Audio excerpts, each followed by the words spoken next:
Bom dia a todos os nossos ouvintes da Rádio Independente, aos que nos assistam via as nossas redes sociais. Prazer conversar com todos vocês. E não tem como conversar sobre um tema que não é a reforma tributária. Esse é o grande tema, que foi aprovado em 2 turnos na semana passada na Câmara Federal, pelos deputados, e agora, depois do recesso, vai passar também pelo Senado.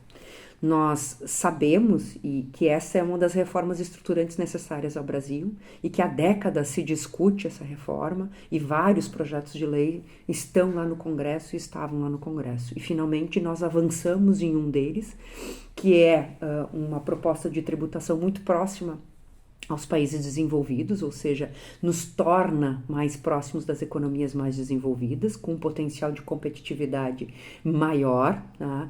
E que vem aí com alguns critérios. A chave disso tudo é um imposto único, o IVA, que é o Imposto sobre Valor Adicionado, e a gente está chamando de IVA dual, porque ele junta 5 impostos em 2, na verdade. Um que olha para os impostos federais e um que olha para os impostos estadual e municipal. Então, nós vamos ter a contribuição sobre bens e serviços para juntar o IPI, PIS e COFINS e o imposto sobre bens e serviços, é o CBS e o IBS, para juntar o ICM, que é estadual, e o ISS, que é municipal.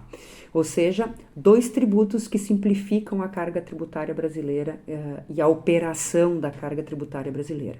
Se cobra no destino, onde o produto e o serviço é consumido, não mais na ponta onde são gerados, e todos esses vão ser creditados na cadeia. Algumas críticas falam num aumento de carga tributária, outras de que tem setores que vão pagar mais impostos. Tudo isso é verdade, né? Alguns vão pagar mais, outros vão pagar menos, mas também a gente vai tirar uma coisa que existe no Brasil, que são muitas exceções à regra. Então nós temos setores muitos setores com muitas regras diferentes. Não quer dizer que aqui a gente não vai ter algumas regras diferentes. A proposta é de que se tenha uma alíquota padrão, que se estima aí 25%, talvez um pouco mais, com essas mudanças que foram feitas, e que esse é um imposto, então, único, que vai se cobrar.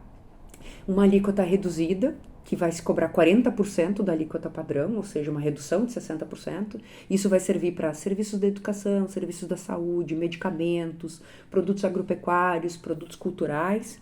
E uma alíquota zero, que vai se cobrar em alguns momentos estrategicamente, mas principalmente olhando para a cesta básica, que é consumo da sociedade.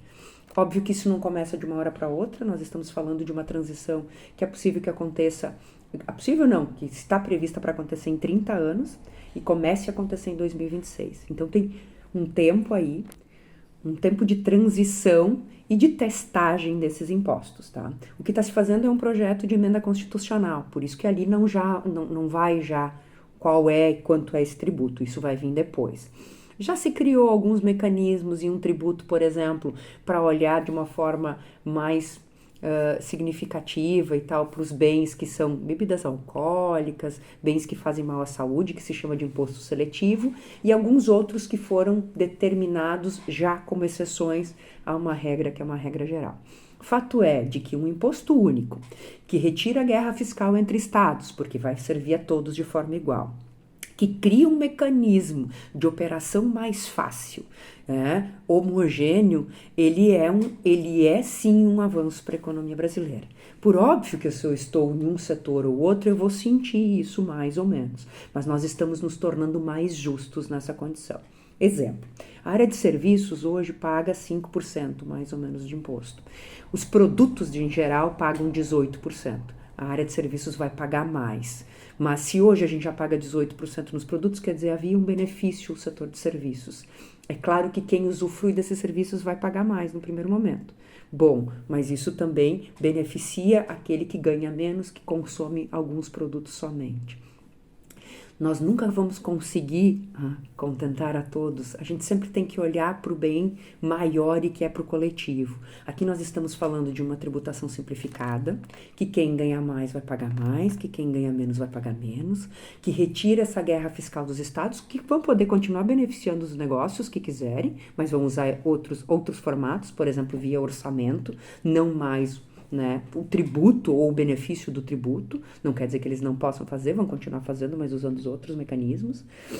As discussões passam por determinar qual é o tamanho de um conselho que vai trabalhar com um imposto que é esse que junta estados e municípios, um fundo de compensação para os estados, há uma questão de autonomia sendo pensada aí, mas são todos aspectos que não tiram a base desta reforma, que ela é uma reforma que faz com que nós consigamos aí nos aproximar das economias mais desenvolvidas em termos de tributação e diminuir o custo de operação do tributo brasileiro. Era tudo que nós gostaríamos e que nós sempre criticamos. Por óbvio que quando isso acontece, eu vou olhar muito mais para o meu setor.